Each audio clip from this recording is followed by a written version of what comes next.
Hey, everybody, Rodney Miller with Hard Money Partner here today to talk with Mr. John Kunick out of Tulsa, Oklahoma. John Hey, lives in a hey. small town in Illinois. He's got a marketing degree from Oral Roberts University in Tulsa and 35-year career in business, mostly in medical device sales, and primarily That's with Boston correct. Scientific. I'm familiar with that, being in the medical community. He transitioned to real estate while also working a 60-hour work week. And we're going to talk about that a little bit because you can't be a lazy ass in real estate, especially if you want to transition. You got to get out there and bust it. He had a main goal to make a transition out of his full-time trading dollars for hours job and wanted to build cash flow to replace his income from his daily job. And looks like he was able to do that. He semi-retired at the end of 2017, and then he fully retired at the end of 2019. So kudos to you, brother, and welcome to the Thank show. you. Thank you very much. I'm happy to be here. Did I leave Happy to anything out? share any experiences that I can. Yeah, give us a little bit more about your background and kind of just tell us a little about yourself. You married, kids, all that. Give us all the information. Okay. Yeah, as I mentioned, I grew up in a small town in Illinois, was very lucky to have parents that taught me hard work ethic. And, my dad specifically was very good to, be very organized, plan, think about what you want. My mom was a very encouraging lady. Great mom, and really encouraged her kids to dream big and to go for what you wanted out of life. And I've been married for almost 33 years now to a wonderful, very supportive lady. We have two beautiful daughters. We have a daughter who actually lives in Hawaii, and she just had our first grandchild. So we are very excited to be grandparents. Congratulations. And then we have another daughter, and she and her husband live in the Denver area. And so we're very, very, very blessed. Nice. Now, were either one of your parents entrepreneurs, or did they introduce you to real estate or entrepreneurship? Did you have any of that? No, my parents were hardworking people, but they were really focused on being an employee. They saw the way to get higher, to do better for themselves, is to take on more responsibilities. But they were not entrepreneurs. But they were very encouraging to their kids to do better than they did. And so when neither of my parents even had the opportunity to go to college, and so I was very fortunate to be able to go to college. As you mentioned, I went to Oral Roberts University in Tulsa and graduated with a marketing degree. And then I started working for Procter & Gamble straight out of college, which was a tremendous opportunity. But one thing I learned early on with Procter & Gamble is I liked not necessarily being told every day what to do, but I like to have more of an entrepreneurial spirit. And so that led 6 years later after college to getting on early with Boston Scientific, which at that time was pretty much a startup company, and was very, very fortunate to get in early with Boston Scientific, to have an entrepreneurial spirit in that regard in terms of starting with a smaller company. And we were very lucky through incredible hard work and sacrifice to build that business into a very large multinational company. But along the way, I would say, as you mentioned, I was working 60 plus hours a week, plus, trying to be a father and a husband.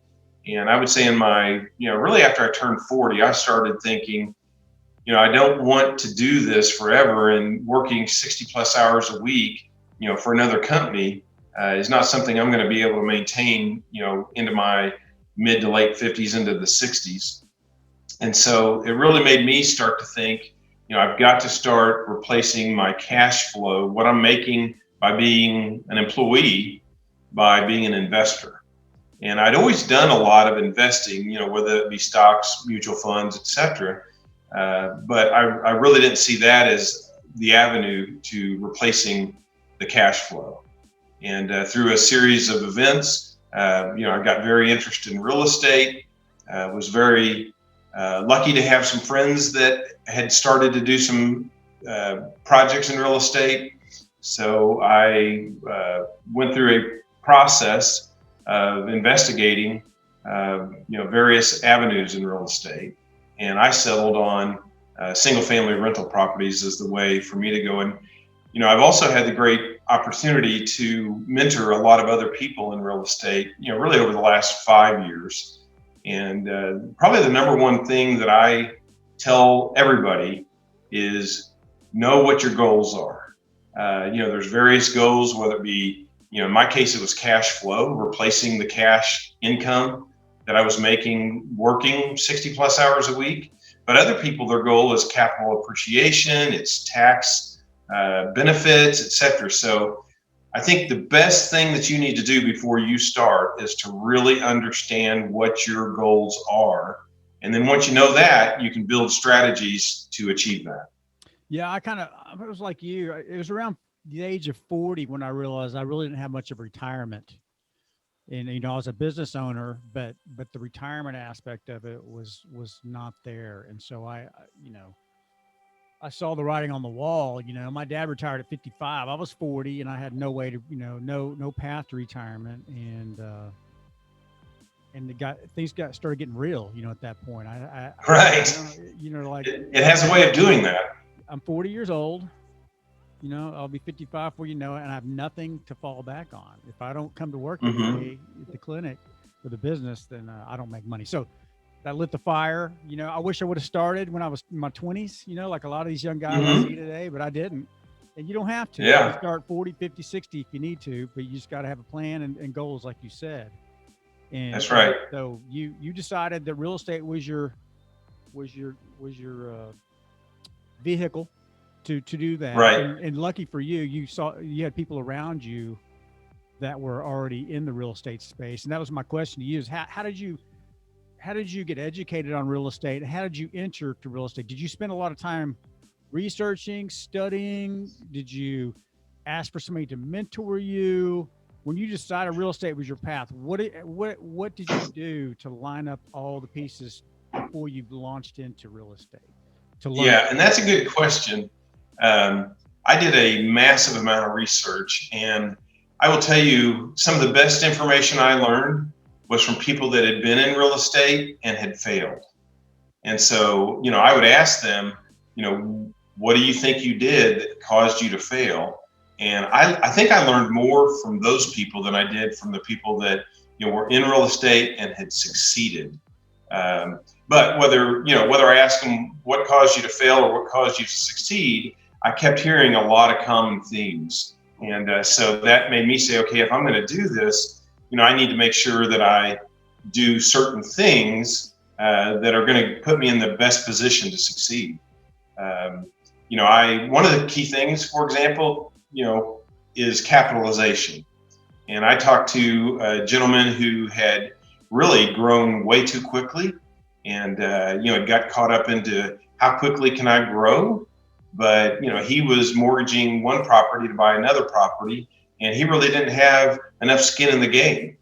And, I remember talking to him before basically his whole empire collapsed. And my response back to him when he told me, what he was doing is like, how in the heck do you sleep at night? You're way over leveraged. You don't have enough capitalization, and all it's going to take is a downturn in the economy, and you're going to go under. And he just didn't seem to be that concerned about it, and he ended up losing everything, which is sad. 2008 downturn when we saw a lot of that. That's exactly right. For you youngins, and don't be over leveraged, because we lived through the 2008 downturn, and we saw people lose everything. And it always comes down to how much equity do you have in these properties? Are you paying too much for them? Right. For leveraging? Do you? Yeah, and that's what I would say. Even in the people that I've had the opportunity to mentor, the number one thing I always tell them is after you've got to know what your goals are, is you've got to be well capitalized. If you're not, you're setting yourself up for failure. That is the number one failure mode that I've seen in real estate. If you're going to buy, single family housing or multifamily housing, is if you're not well capitalized, all it takes is 2 or 3 unfortunate situations and you're sunk. and you're going to lose everything. And so, for example, initially when I got into real estate, I bought a bunch of single family houses. Well, number one, I made sure that I put at least 20% down on every property. I wanted to have enough skin in the game that, I had the equity there. And then the second thing is if I had 20% down, I was going to be, for the most part, I should be cash flow positive on each and every property each and every month. And then the other thing that 20% down does is it gets you out of that realm of private mortgage insurance, which, that can be 40 to 60 bucks a month. And sometimes if you've got a property and you've got 2 or 3 repairs during a month, you might not be making 40 to 60 bucks a month. So, that PMI can be the difference between success or failure. Or the tenant that leaves and takes all your appliances and rips out your cabinets, Yeah. and then you're left to put. Well, and, I mentioned the unfortunate things. That is one of the things that can happen. Yeah, exactly. So yeah, that's really good information, because a lot of folks don't factor those things in. They're doing these, they're chasing these tight deals right now because the market's at the absolute top, and Right. financing, over leveraging, and a lot of these guys will have a 5-year refinance coming up with their local bank, and you better hope the value of that property is No doubt. Otherwise, you're gonna have to dig deep in your pockets. So. Yeah, and like I said, if you're not well capitalized and you need to reach in your pocket and there's nothing there, you're sunk. Yeah.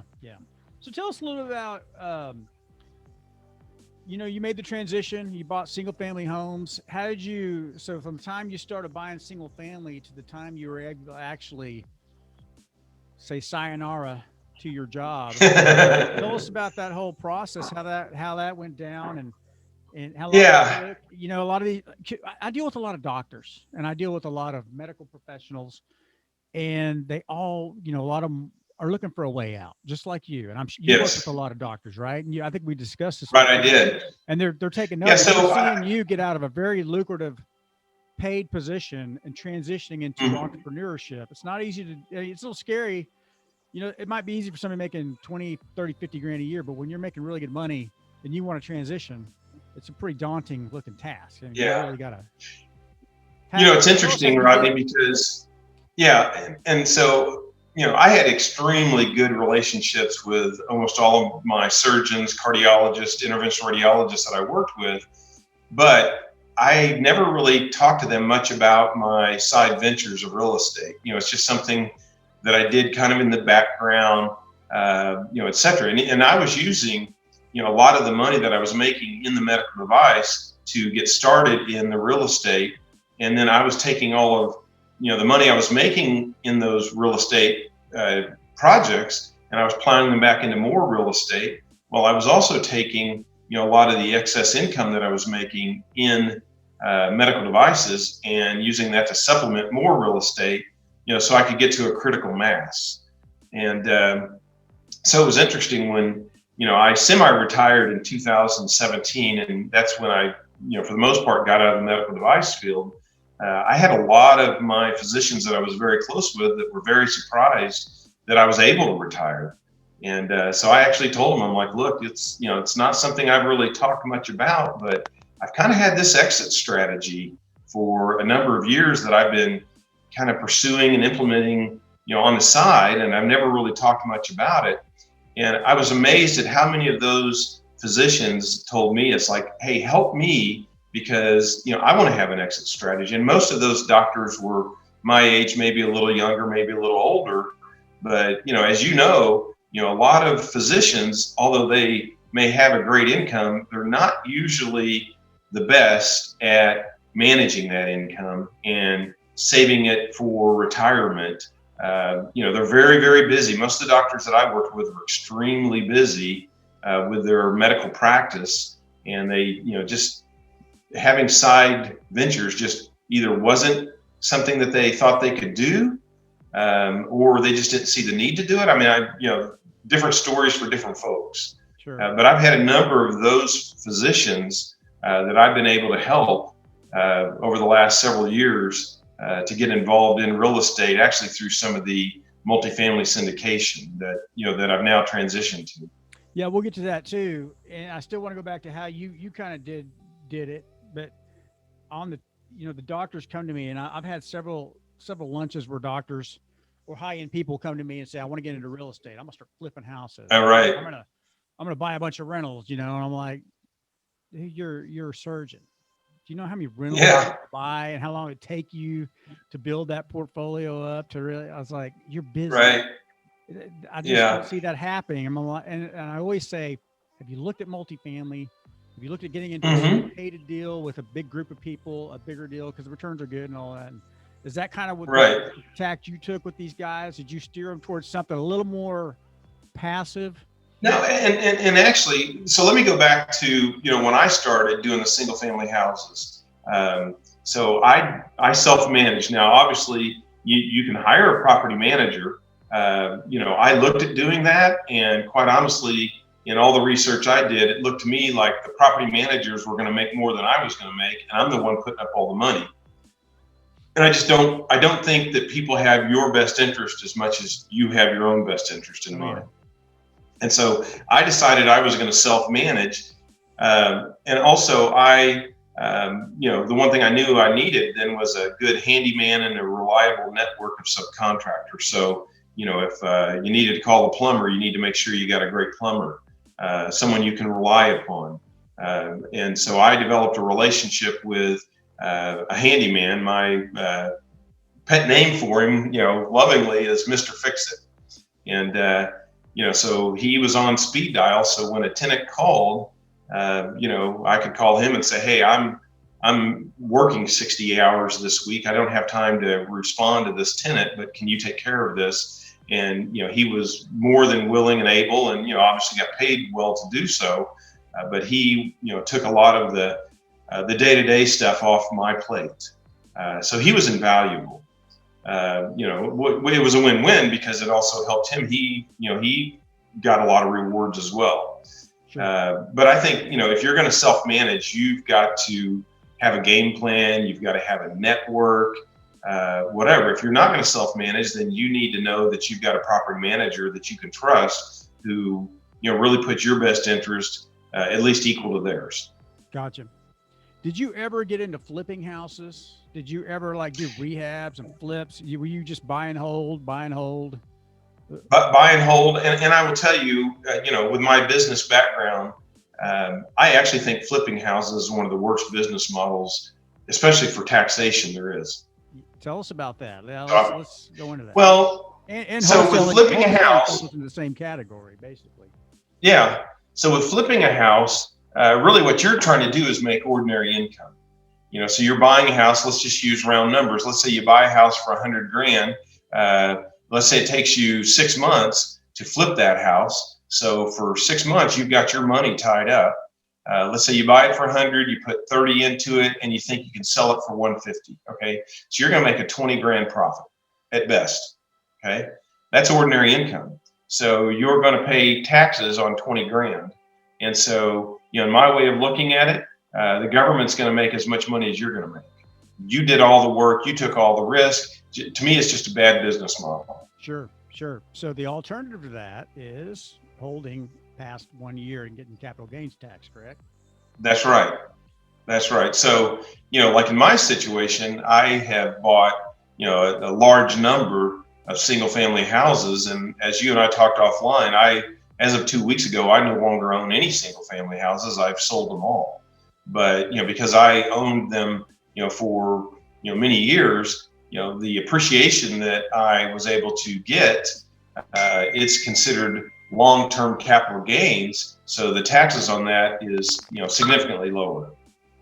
Yeah, and we tweaked our model because I was a wholesaler back early on and did a few rehabs, but we tweaked our model to where we would buy a house, we would do minimal rehab, make it livable and nice. We'd rent it out for a year, and then we would fix it up. And if we wanted to sell it off, Right. we would or whatever, and that would avoid that high taxation rate. There are ways to do it without getting totally killed. But I agree with you. Wholesaling and rehabbing are like jobs, and you're in the worst tax bracket. Right. So you Yeah, exactly. I already had a job. I didn't need a job to make ordinary income. I needed a job to replace long-term income. yeah. So So again, let's it go goes back. back to what your goal is. So now you're getting even more passive. So you got the passive single family homes. And Mm-hmm. like a lot of smart investors, as you move forward in life, when you get a little older and you got kids around and you want to travel more, it makes more sense to get even more passive. So tell us about that journey. Yes. Yeah, and what I would say is, and I would give a caveat to people that think, hey, I'm going to buy and hold these single family houses, I'm going to self manage. That's somewhat passive, but there's a lot of work involved. And people think that, real estate, buy and hold is, completely passive. It's not. There is a lot of work involved in it, and a lot of sweat equity. And so, as you said, as life moves on, like I mentioned, my wife and I now, we have none of our kids live in Tulsa. And so we like to go to Denver to visit, our one daughter and her husband. And, recently we went to Hawaii to visit our daughter and her husband and, their child, our grandson. And, we like to, be out and about and be very active. So it was very important to me to kind of have an exit strategy from the single family houses into now what is multifamily. And, thanks to you, you were one of the early ones, part of my network that I talked to. And, what are you doing? How are you doing this? And you had mentioned the multifamily syndication opportunity. So, just like when I did the single family houses, I did a lot of research on the multifamily and, started that about 3 years ago. And over the past 3 years, I've gone through this complete transitional process where, I sold a few single family houses and I took that money and I put it into, apartment complex investing. And a couple of years back, I sold a few more. And, so now I'm sitting there with 0 single family houses, and all of that money is spread out over, a dozen or so apartment complexes. So you took the money from the single family homes, with like, really, you're right. It's not that passive an investment. It can't, it can be somewhat, but you're still very actively involved in the business, and you took that money. Yeah, well, and especially if you're self-managing as opposed to having a property manager. If you have a property manager, yeah, it's mostly passive. Sure. But if you're self-managing, it's not really passive. Yeah, no, you're having to answer the phones. There's a lot of work involved in single family. You got to find the deals. You might have to look at 10 deals to buy one, maybe 20 deals to find a deal. That's the first part. Then you got to get it rented. Then you got to fix it up, get it rented. When they move out, they might fix it back up, rent it.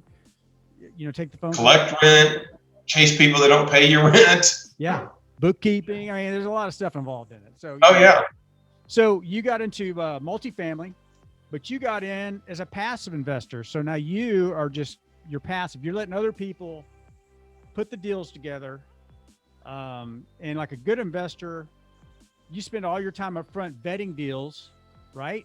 Right. Comparing deals absolutely for the best return, and then picking the one you're going to go with, investing your money, and then all that work kind of stops, and you get to enjoy you get to monitor the investments, but you're really not doing a lot of work now, right? I mean, it's right. And as opposed to when I had a large portfolio of single family houses, that was like having a complete second job. Sure. And so now, I mean, I might spend, an hour a week, and that's in a week where I have a lot to do. I spend an hour a week just kind of going over, whether it be the P&Ls from the apartments, whatever. But for the most part, I do almost nothing beyond, making the initial investment. But, before I make that initial investment, absolutely, I'm doing a lot of due diligence. I'm reading over confidential investment memorandums, taking care of the private placement memorandums. There's a lot of work up front, but once you have invested in that apartment complex, for the most part, you can sit back and collect checks. And matter of fact, with modern technology, you don't even have to, collect a check and go deposit in the bank. They just literally do a direct deposit into your bank account. Yeah, you could live anywhere in the world and do this. Right. Yeah, absolutely. Make vetting deals. Make vetting deals and kind of monitoring your investments. That's your retirement strategy. So when you're vetting a deal and you're looking at deals and comparing apples and oranges, what are you looking for in terms of cash flow, Are you looking for preferred returns and like average annualized returns? What kind of makes sense for you? The two most important, well, I would say three most important things for me when I'm looking at a multifamily deal. Number one, where is the apartment complex? Almost all of mine are in Dallas, Fort Worth area. I've got one or two in Florida, and then I have one in Tulsa. All of those markets I just mentioned are not only hot markets, but they have the proper infrastructure to continue to be hot markets. People are moving from, the high tax states into these lower tax states. They're moving from, the coast into the middle of America right now. And there's reasons for that. And, those state governments are committed to keeping their tax situation, their business friendly situation, so that people want to continue to move to those areas. So I'd say location, as with all real estate, is one of the biggest factors. I mean, you've always heard location, location, location. That it is true.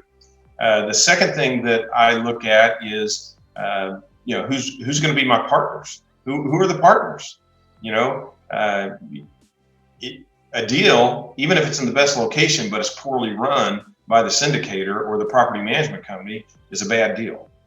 Okay, so you've got to not only have the location, but you have to know that the people that are managing the day to day, you trust them. Okay.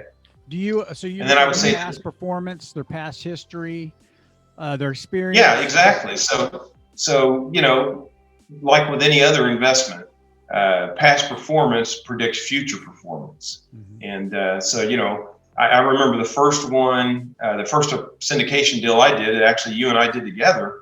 As the first 6 months, I was looking at what they were projecting was going to happen, and how well were they performing the first 6 months. And I'm trying to remember, I think it was 8 months after I did my first one that I did my second one.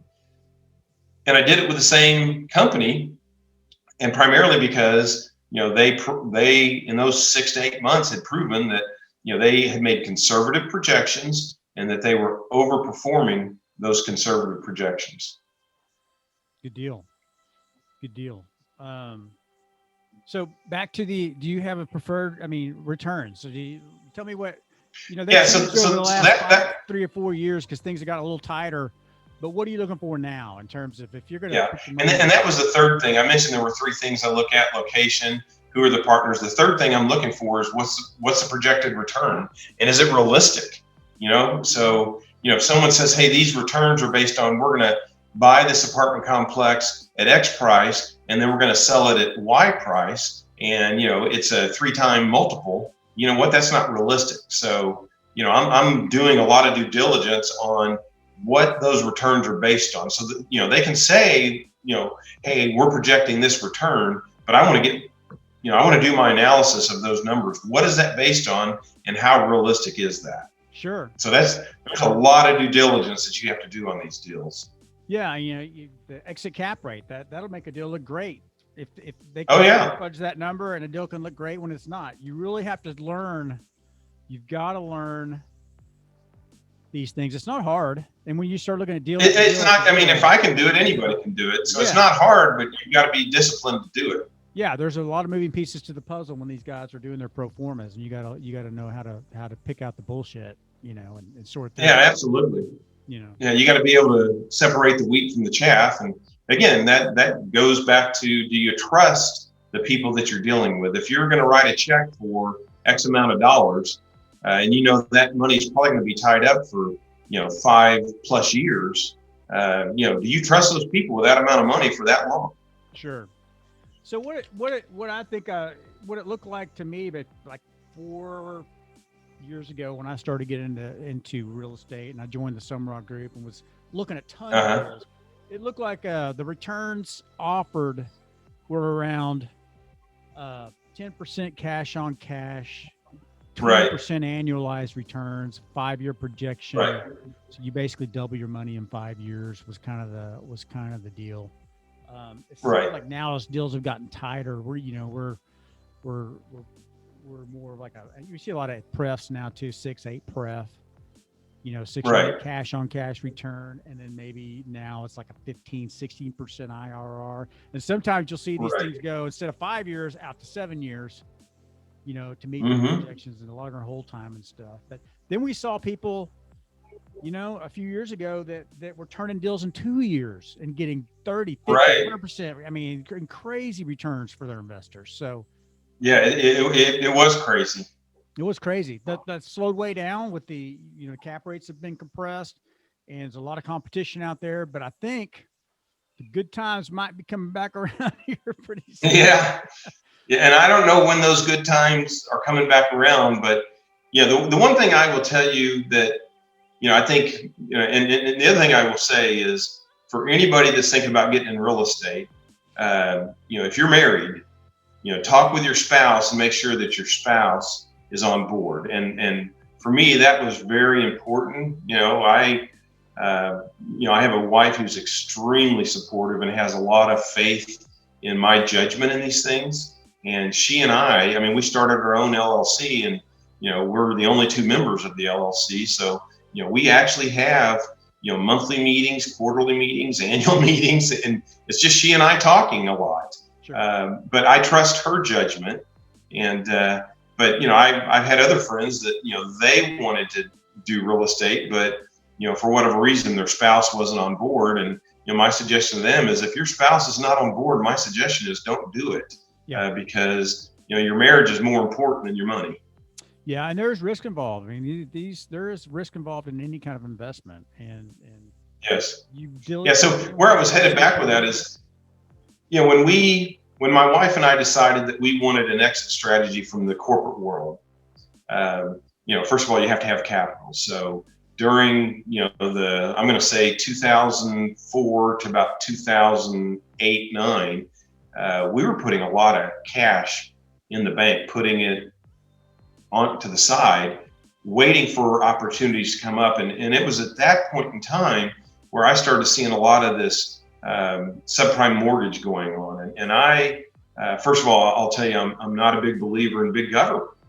And so I was watching government guaranteeing loans for first-time home buyers or for minorities or for low income. And I just I said to myself, this is not, in my opinion, a right responsibility and a right role of government. And I think they're setting up a house of cards, and that house of cards is going to fall. And I'm sad to say that, but that's just the grim reality of it. And so what I said is, the timing for us is right. So we were putting a lot of money aside, excess income from the medical device world. And so when the real estate bubble burst, fortunately, my wife and I were sitting there with a lot of cash on the sidelines. And that was a good time for us to be able to go in and buy a lot of houses kind of at a discount. And, not only were we buying those houses at a discount, but then you had people that, used to might be able to go out and get a loan to get a house. Now their only option is to rent. And so we not only were buying those houses at a discount, but we were able to easily get them rented, sometimes at premiums. And so my point is put yourself in the position to be ready for when those opportunities present themselves. I did not know when those opportunities were going to present themselves, but I knew at some point it was going to happen. Could I predict when it was going to happen? No, but I could predict it would happen. To me, it's just the law of economics. The government can't change the law of economics. They might be able to delay it up for a short period of time, but it's going to happen. And so I just said, I want to be ready. And when, that opportunity presents itself, we need to be ready to, execute our strategy. Yeah, I think we're back there now. I mean, we're coming off the longest run in history of the stock market, of real estate, I think you could argue pretty easily that we're in a bubble, and that bubble will be pricked and popped if it's not already. Yeah. And the question is, when's that going to happen, Rodney? It could be tomorrow. It could be 2 years from now. Yeah. I honestly don't know when it's going to be, but I see a lot of the same signs that you see. I think the smart money is like you. They're like you were back in 2004, whatever. They're getting their dry powder ready. Yeah. For the buying opportunities that will be coming. I don't know. It'll be next month or next 2 or 3 years, but at some point there will be a reset and there will be some deals out Yeah. there because But and I'm a big hunter, and I use a hunting analogy. It's like, you need to have your gun loaded. You need to have the ammunition in there. You don't know when that pheasant's going to burst, and you don't know when that opportunity is going to present itself. But you need to be ready to pull the trigger. Yeah. And for the first time in my life, in March, I bought gold and silver. Is that right? What precipitated that? Just this money printing and just all the craziness going on with our fiscal policies and just Yeah. just see the writing on the wall. And I think Right. the case for hard assets, at least some portion of your portfolio being in hard assets. Real estate Yep. hard assets. Well, and hard assets and commodities. Yeah, just something tangible. Makes Right. a lot of sense. And since March, I think it's skyrocketed. And every time the world goes into Right. oil, it just keeps shooting up. And China's buying up gold like crazy. And it's just I think Russia is. A lot of these big countries are, because I think gold is gonna. I wouldn't put all my money into gold, but I like having something. No, it's a hedge. Yeah, it's definitely a hedge. But something that I did that I didn't know if I'd ever do it, but I'm going to actually interview. Well, let me ask you this, Rodney. When you've done things like that, were the people around you kind of like, man, Rodney, you're crazy? I don't really tell a lot of. I don't think I really told a lot of people that I did it. Yeah. My wife. Yeah, I told my wife, and she's like your wife. She's very supportive, and so far, Yeah. my decisions have been decent, and so. She said, okay, we had an IRA and we bought some gold in the IRA, some gold outside of the IRA, and just to have a little hedge against this other stuff going on. So Right. we'll see what happens. But man, this is good information. You obviously know what you're doing. You're living a good lifestyle. You're retired. You're doing things on your own terms. Right. Are you going to stick with multifamily, or is there any other things on the horizon for you that you're looking at? Are you looking at investing in other things, or are you sticking? Right now I'm sticking with multifamily. That's not to say that I'm not always looking. Right now, other than some of the commodities, I'm not seeing a lot out there that looks attractive. Yeah. That's not to say that again, going back to what we talked about before. Opportunities may present themselves. You always need to be looking. You need to be engaging your mind, thinking about the laws of economics, thinking about, the bigger picture.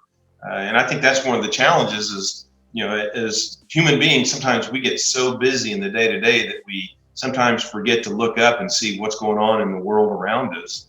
And, we've got to have a bigger picture in mind and look for those opportunities, not the opportunities that are coming up today or tomorrow, but we got to look, what are those opportunities that look like they're presenting themselves 2, 3, 4, 5 years down the road. It's not just opportunities, either it's threats. And when you're an entrepreneur, I think entrepreneurs are really right. good, really pulling the curtain back and digging deep into what is going on in the world, in the country, in their area, because they want to see what's coming. Right. You want to see what's coming. You want to be prepared for the opportunities, but you want to be prepared for the traps and the dangers as well. And so it's really not even an option. We as entrepreneurs got to know what's around the corner. We got to do our best to try to predict that. And so that's just part of the gig. Yeah, and that's, like I said, that's part of being an entrepreneur. That's part of thinking about the bigger issues of life. You need to understand what's going on around you. You need to be prepared. Absolutely. So, are you open to, if some young guys are watching this that want to get into real estate and they're listening to this and getting excited, or even a surgeon or a physician? Yeah. Are you open to talking with them?